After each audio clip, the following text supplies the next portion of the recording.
যেই গাছটার ডাল আজ একদম খালি, ঠিকঠাক যত্ন পেলে কয়েকদিন পরই সেই গাছটা সবুজ পাতায় ভরে উঠবে। আসসালামু আলাইকুম। আমাদের জীবনটাও ঠিক এই চারা গাছগুলোর মতোই, শূন্য থেকে শুরু করলেও ধৈর্য ধরলে একদিন ঠিকই সুফল পাওয়া যায়।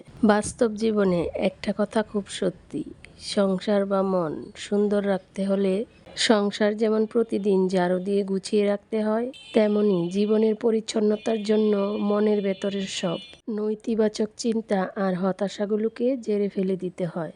মন পরিষ্কার না থাকলে সেখানে নতুন কোনো আনন্দের চারা ডালপালা মেলতে পারে না। গাছ লাগাতে যেমন শক্ত মাটিকে বুক চিরে নরম চারাকে জায়গা করে দিতে হয়, তেমনি জীবনে কঠিন বাস্তবতার মুখোমুখি দাঁড়িয়ে আমাদেরকে শক্ত হতে শেখায়। ভাঙা গড়ার এর নামই তো জীবন। আজ হয়তো কষ্ট হচ্ছে, কিন্তু মনে রাখবেন কঠিন পরিস্থিতির পরে কিন্তু সবচেয়ে সুন্দর দিনগুলো আসে।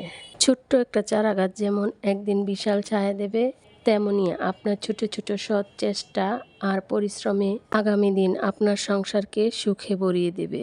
জীবন কঠিন, কিন্তু হাল ছাড়বেন না। নিজের ছোট্ট সংসারকে ভালোবাসায় আগলে রাখুন, একদিন সব ঠিক হয়ে যাবে। হাল ছেড়ে দিলে তো হেরে গেলেন, অথচ একটা বীজ দিনের পর দিন অন্ধকারে মাটির নিচে পড়ে থাকে, সে কিন্তু হাল ছাড়ে না। একদিন ঠিকই সে মাটি ভেদ করে আলোর মুখ দেখে। আমাদের জীবনের গল্পটাও তো তাই। আজ হয়তো চারপাশের পরিস্থিতি আমাদের অনুকূলে নেই, হয়তো মনটা ভারী হয়ে আছে, কিন্তু এই কঠিন পরিস্থিতি আমাদেরকে ধৈর্য ধরতে শেখায়, ভেতরের মানুষটাকে আরও একটু পরিপক্ক করে তোলে। এই যে দেখুন, সব কটা চারা গাছ যখন একসাথে দাঁড়িয়ে হাসছে, পিছনের খাটুনি আর মাটিতে নোংরা লাগার কষ্টটা এক নিমিষেই দূর হয়ে যায়।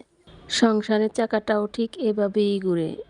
এক হাতে যখন সব কিছু সামলাতে হয়, তখন মনে হয় বড্ড ক্লান্তি, কিন্তু দিন শেষে যখন নিজের চেনা মানুষগুলোর মুখে একটুখানি হাসি দেখা যায়, নিজের ছোট্ট সংসারটার দিকে তাকানো যায়, তখন এক নিমিষেই সব কষ্ট সার্থক মনে হয়।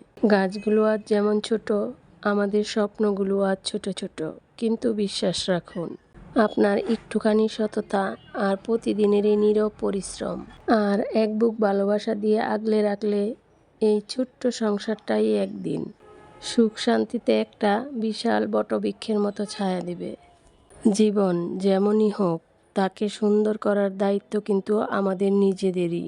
সবাই ভালো থাকবেন, সুস্থ থাকবেন, আর আমার এই ছোট্ট সংসারের গল্পের সাথেই থাকবেন।